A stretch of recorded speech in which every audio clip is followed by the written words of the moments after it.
দেশের শীর্ষ আদালতের নির্দেশ, আজ বিকেল 5টার মধ্যে কাজে ফিরতে হবে জুনিয়র ডাক্তারদের, আন্দোলনরত জুনিয়র ডাক্তারদের।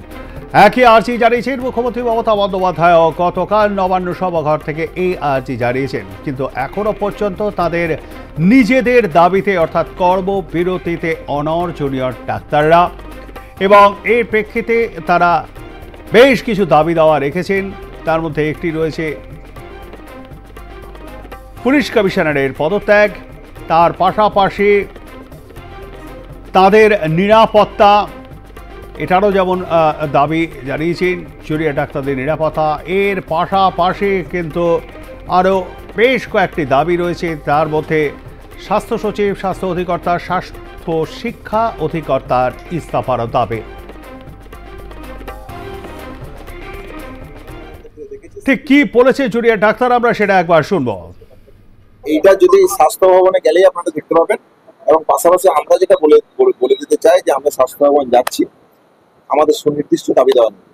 আমাদের যে শান্তিপূর্ণ এবং সুসংগঠিত আন্দোলন, আমার মনে হয় না গণতান্ত্রিক পরিষদে একে আটকানোর কোনো জায়গা আছে। যদি অবস্থান বসবে, অবশ্যই বসবে।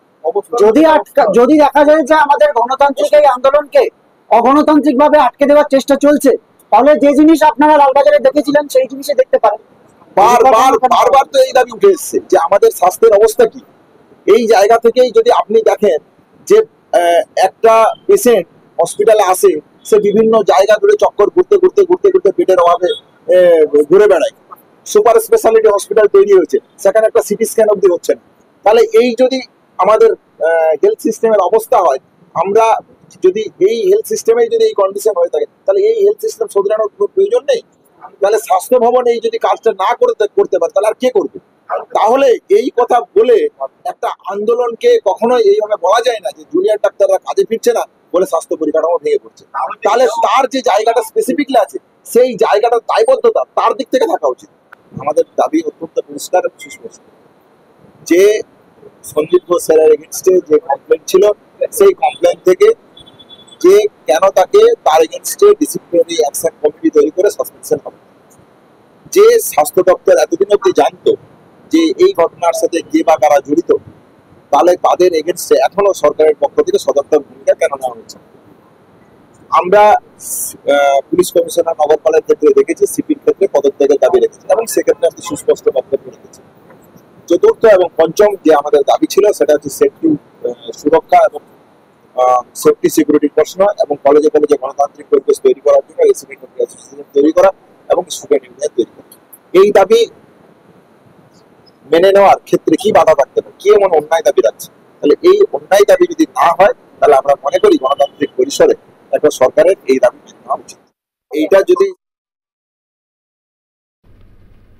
শুনলেন জুনিয়র ডাক্তারদের ঠিক একই দাবি, এবং পরিষ্কার বললেন গণতান্ত্রিক আন্দোলনকে অগণতান্ত্রিকভাবে যদি আটকানো বা রুখে দেওয়ার চেষ্টা হয়, তাহলে লালবাজার অভিযান ঠিক যেভাবে হয়েছিল, অর্থাৎ অবস্থান বিক্ষোভ, সেইভাবেই কিন্তু আমরা অবস্থান বিক্ষোভ করব।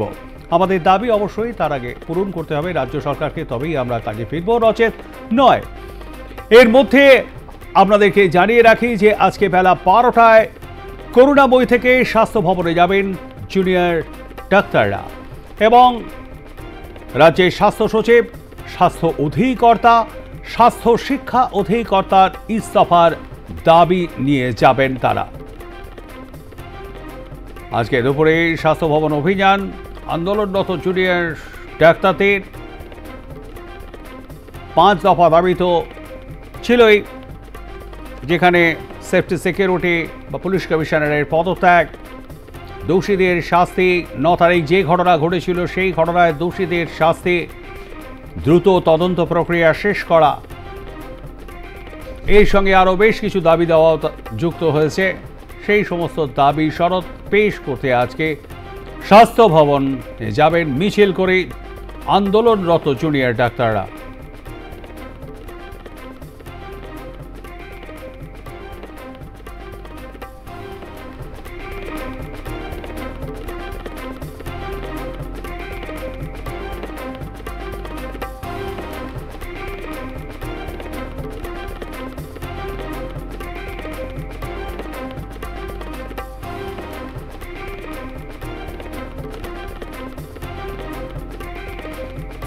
গণতান্ত্রিক আন্দোলনকে অগণতান্ত্রিকভাবে আটকানোর চেষ্টা হলে লালবাজার অভিযানে ঠিক যেভাবে আমরা করেছিলাম লালবাজার অভিযান, সেইভাবেই অবস্থান বিক্ষোভ, শান্তিপূর্ণ অবস্থান বিক্ষোভ সেটাই কিন্তু চলবে, পরিষ্কার জানিয়ে দিলেন আন্দোলনরত জুনিয়র ডাক্তাররা।